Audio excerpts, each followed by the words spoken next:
ఓం మహాగణాధిపతయే నమః. ఓం గురుభ్యో నమః. ఓం శ్రీమాత్రే నమః. పరమేశ్వర స్వరూపమైనటువంటి జ్యోతిష, వాస్తు మరియు ఇతర అనేకమైనటువంటి శాస్త్రములను మనకు అందించినటువంటి మహర్షులకి నమస్కారం. హయగ్రీవ హయగ్రీవ హయగ్రీవేతి యో వదేత్ తస్య నిస్సరసేవాని జహ్నుకన్యా ప్రవాహవత్. అరుణాం కరుణాతరంగితాక్షీం ధృతపాశాంకుశపుష్పబాణచాపాం అనిమాదివిరావృతాం మయూకైః అహమిత్యేవ విభావయే భవానీం. శ్రీమాత్రే నమః. ప్రేక్షకులందరికీ కూడా లలితాంబిక అమ్మవారి యొక్క అనుగ్రహం పరిపూర్ణంగా కలగాలని మనస్ఫూర్తిగా కోరుకుంటూ ఈరోజు మనం చెప్పుకోబోయేటువంటి టాపిక్ ఏదైతే ఉందో, నేను గత 6 నెలల క్రితం ఈ సంవత్సరం రాజు బుధుడవుతున్నాడు కాబట్టి టెక్నాలజీ పరంగా బాగా అనేకమైనటువంటి అద్భుతమైన మార్పులు రాబోతున్నాయి అని చెప్పి శాస్త్రపరంగా చెప్పడం జరిగింది. దానికి తగ్గట్టుగానే మనకి ఏఐ కానీ ChatGPT కానీ ఇవన్నీ కూడా పెరుగుతూ వస్తున్నాయి. అయితే ఒక 2 నెలల క్రితం చెప్పినటువంటి ఇంకొక వీడియోలో 2027 6th మంత్ నుంచి ఈ జాబ్ రిలేటెడ్ సంబంధించిన విషయాల్లో అప్పటికల్లా ఆ సంవత్సరం కల్లా అంటే ఇక్కడ నుంచి సరిగ్గా 4 yearsలో ఎటువంటి మార్పులు రాబోతున్నాయి అంటే దానికి మనం ఎలా సిద్ధంగా ఉండాలి, మనకి మనమే ఓన్గా ఒకరి కింద జాబ్ చేయడం కాకుండా ఓన్గా ఏం చేసుకోగలం అనే దాని మీదే, ఓన్గా జాబ్ని ఎలా క్రియేట్ చేసుకోగలము, ఇంట్లో ఉండి ఎలా చేసుకోగలము, సొంతంగా మనం ఏం చేయగలం అనే దాని మీద మనం కాన్సన్ట్రేషన్ చేయాలి. బికాజ్ ఆఫ్ సాటర్న్ అంటే కర్మకారకుడు ఉద్యోగాన్ని కానీ వ్యాపారాన్ని కానీ ఇచ్చేటువంటి శని భగవానుడు నీచ పొందుతున్నాడు కాబట్టి ఈ జాగ్రత్త ఖచ్చితంగా పాటించాలి అని చెప్పి నేను చెప్పడం జరిగింది. అయితే ఇక్కడ చాలామంది ఆ వీడియోస్ చేసిన తర్వాత అడగడం జరిగింది నన్ను, సార్ మరి ఈ 4 సంవత్సరాలు మేము ఎటువంటి జాగ్రత్త తీసుకోవాలి, ఏ విషయాలు జాగ్రత్తగా ఉండాలి, ఏ దేవత ఆరాధన చేసుకుంటే మాకు ఈ 4 years ఆఫ్ జర్నీలో 2027 6th మంత్ నుంచి మీకు శని నీచ స్థానంలో ఉన్నాడు కాబట్టి అప్పటికల్లా మనం సిద్ధంగా ఉండాలి, మనమే చేసుకోవడం అని అన్నారు. ఈ 4 years ఆఫ్ జర్నీ ఉంది, ఈ జర్నీలో మేము ఎటువంటి జాగ్రత్తలు తీసుకుంటే ఎలా వెళ్తే బాగుంటుందని అడగడం జరిగింది. చాలామంది అడిగారు కాబట్టి చాలామంది అడిగిన దానికి నేను ఒక్కొక్క రాశికి ఎలాంటి నిర్ణయాలు కానీ జాగ్రత్తలు కానీ ఏ వైపు డైరెక్షన్ వెళ్తే బాగుంటుందని చెప్దామని చెప్పి డిసైడ్ అయ్యాను. కాకపోతే నేను చెప్తుంది నేనైనప్పటికీ కూడా చెప్పేస్తుంది సాక్షాత్ లలిత అమ్మవారిగా భావిస్తూ ఒక్కొక్క రాశి గురించి మనం తెలుసుకుందాం. మిథున లగ్నము, మిథున రాశి. మిథునం వారికి పర్టికులర్గా ఈ శని యొక్క సంచారం ప్రజెంట్ మీకు భాగ్యస్థానంలో వక్రించున్నాడు. అలాగే ఈ శని ఎప్పుడైతే 1.5 year ఇక్కడ ఉంటాడో మీకు భాగ్యస్థానంలో మీ 9th హౌస్లో, దాని తర్వాత దశమంలోకి ఎంటర్ అవుతున్నాడు. సో ఇక్కడ ఉన్నప్పుడు ఇతను ఇచ్చేటువంటి రిజల్ట్స్లో ఏ విషయాల పట్ల కాస్త జాగ్రత్తగా ఉండాలి అంటే, మిథునం వారు తొందరపడి జాబ్స్ని క్విట్ అవ్వకండి. ఒక పక్క జాబ్ చేసుకుంటూనే ఈ 4 ఏళ్లలో మీరు ఎటువంటి బిజినెసెస్లో మీరు సెట్ అవ్వగలరు అనే దాన్ని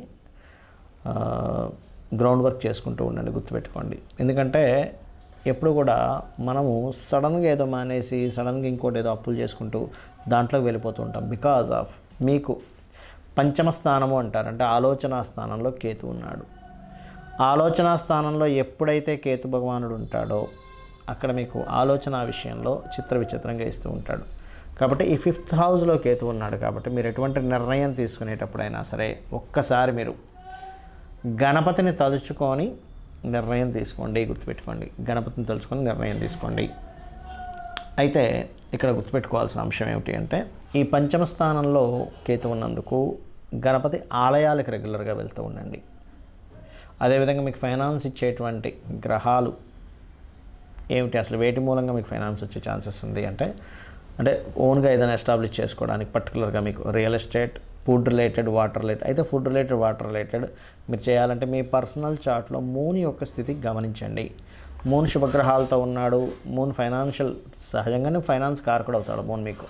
అయితే ధనకారకుడు అయినటువంటి మూన్ ఎలా ఉన్నాడు is most important. Food related business చేసినప్పుడు ఫుడ్ కానీ, వాటర్ కానీ, pharmacy related are computers, software related బిజినెస్లు మీకు యోగించమని కాదు, కానీ ఇక్కడ మీ మూన్ ఒకసారి పరిశీలన చేసుకోండి. మీ పర్సనల్ చార్ట్లో ఒక్కొక్కసారి మార్పు పొందుతుంది కూడా. బట్ ఏంటంటే బేసిక్గా చూసుకుంటే మీకు మూన్ రిలేటెడ్ సంబంధించిన మూలంగా ధనయోగాలు అయితే బేసిక్గా వస్తాయి, అందులో ఎటువంటి సందేహం లేదు.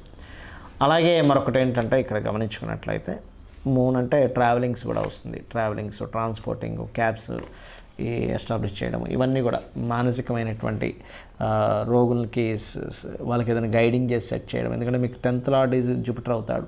సో వాటికి సంబంధించింది ఏదైనా ఎస్టాబ్లిష్మెంట్ చేసుకోవడము.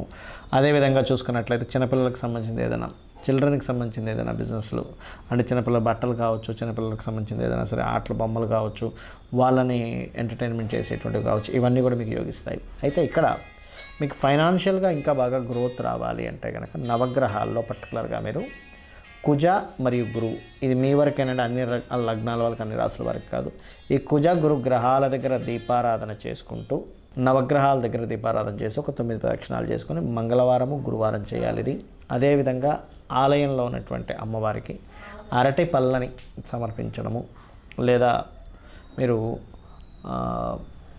కందులతో చేసినటువంటి పదార్థాన్ని ఏదైనా సరే తయారు చేసి అమ్మవారికి సమర్పించి తీపి పదార్థాన్ని దాన్ని నలుగురికి పంచడం చేయండి. మీ ఈ యొక్క 4 ఇయర్స్ జర్నీ శని నీచబడే టైం కల్లా 2027 6th మంత్ కల్లా మీకంటూ ఒక సొంత ప్లాట్ఫామ్ క్రియేట్ చేసుకొని మీకంటూ ఒక సొంత రాజ్యాన్ని క్రియేట్ చేసుకోగలుగుతారు.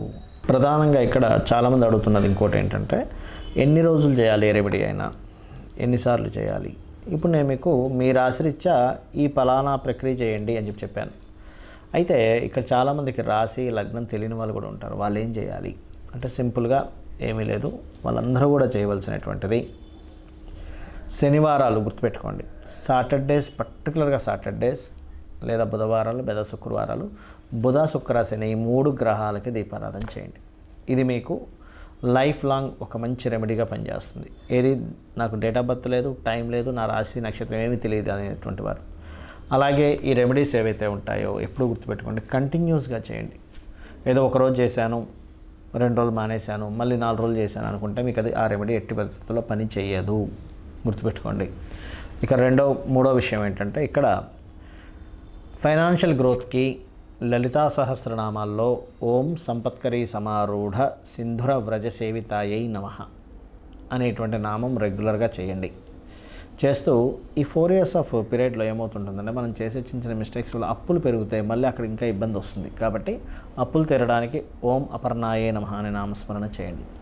ఇక ఈ రెండింటితో పాటు ముఖ్యంగా మీరు నేను ఇందాక చెప్పినట్టుగా నవగ్రహాల చుట్టూ ఏదైతే శుక్ర బుధ శని గ్రహాల దగ్గర దీపారాధన చేయమని చెప్పాను, అది ఎర్లీ మార్నింగ్ చేయొచ్చు, 6:30 to 7 or 8, మొత్తం మీద 11 o'clock లోపల చేయొచ్చు. అదేవిధంగా ఇక్కడ మరొక విషయం ఏంటంటే, గోశాల ఉన్నట్లయితే గోశాలకు వెళ్ళి పిడికెడు బెల్లం పెట్టండి. ఇవన్నీ ఏం చేస్తుంటాయంటే మీకు తెలియకుండానే శని యొక్క ప్రభావాన్ని తగ్గిస్తూ ఉంటుంది, అది గుర్తుపెట్టుకోండి. అదేవిధంగా మరొక విషయం ఏంటంటే, ఇంట్లో పొరపాటును కూడా మీరు వెస్ట్ వాల్ అంటారు, అంటే శని ఇచ్చేటువంటి రిజల్ట్స్లో మనకి అష్టదిక్కుల్లో నవగ్రహాలు ఉంటాయి. ఎలా అంటే ఈశాన్యానికి గురుకేతువులు, తూర్పుకి సూర్యుడు, ఆగ్నేయానికి శుక్రుడు, దక్షిణానికి కుజుడు, నైరుతికి రాహు, పడమరకు శని, వాయువ్యానికి చంద్రుడు, ఉత్తరానికి బుధుడు అని.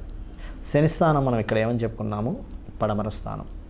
ఈ పడమర భాగంలో పొరపాటున మీకు ఏదైనా బాత్రూమ్స్ కానీ ఉంటే వెస్ట్ సెంటర్లో ఫస్ట్ దానికి ఒక చిన్న బ్రాస్ పట్టీ లాంటిది వేయండి. ఎందుకంటే ఇక్కడ మనం అన్ని వేస్ నుంచి మనం శని యొక్క ప్రభావం బాగుండేలా చూసుకోవాలి. అలాగే రెండవ విషయం ఏంటంటే,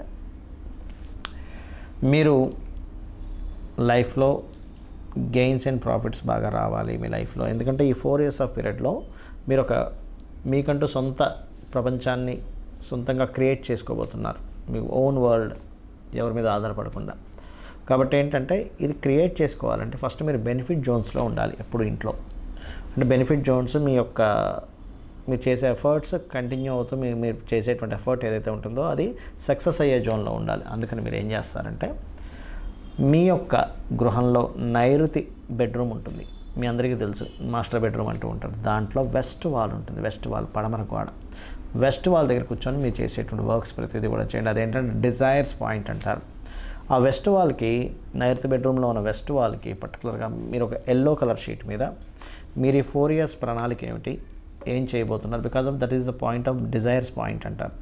దాని మీద చాలా క్లియర్గా రాయండి, చాలా స్పష్టంగా ఫస్ట్ పేపర్ మీద రఫ్గా రాసుకొని దాని తర్వాత దాన్ని క్లియర్గా రాయండి. రాసి పెట్టుకోండి. మీరు ఇమేజెస్తో సహా పెట్టుకుంటే ఇంకా మంచిది. ఎందుకంటే ఎప్పుడు కూడా మన డిజైర్ ఇమేజెస్ పరంగా కావచ్చు, రాతపూర్వకంగా కావచ్చు, మీకు ఒకవేళ రాయడం రాకపోతే మీ పిల్లల్ని లేకపోతే మీ జీవిత భాగస్వామ్యంలో నేను రాయమని చెప్పండి. అలా ఒక 2x2 కావచ్చు, 3x3 కావచ్చు, ఏదైనా ఒక షీట్ మీద, ఎల్లో కలర్ షీట్ మీద నీట్గా రాసి మీ డిజైర్ పెట్టుకుంటూ మీరు అక్కడ కూర్చొని మీ వర్క్స్ మీరు చేసుకున్నట్లయితే వాస్తుపరంగా డిజైర్ పాయింట్ని యాక్టివేట్ చేస్తున్నారు, గ్రహాల పరంగా గ్రహాలకు సంబంధించిన చేసుకుంటూ ఉన్నారు, అమ్మవారి అనుగ్రహం కోసం మంత్రం చేసుకుంటూ ఉన్నారు. ఏదైతే ఇందాక నేను చెప్పానో ఖచ్చితంగా ఇవన్నీ కూడా ఏం చేస్తాయంటే క్లారిటీ, అంటే మీ యొక్క జీవితం ఎటువైపు వెళ్ళాలి ఆ క్లారిటీని ఇస్తుంది. ఈ యొక్క పరిహారాలు మీరు చేసుకుంటూ అమ్మవారి అనుగ్రహాన్ని మీరు పరిపూర్ణంగా పొందాలని మనస్ఫూర్తి కోరుకుంటూ శ్రీమాత్రే నమః.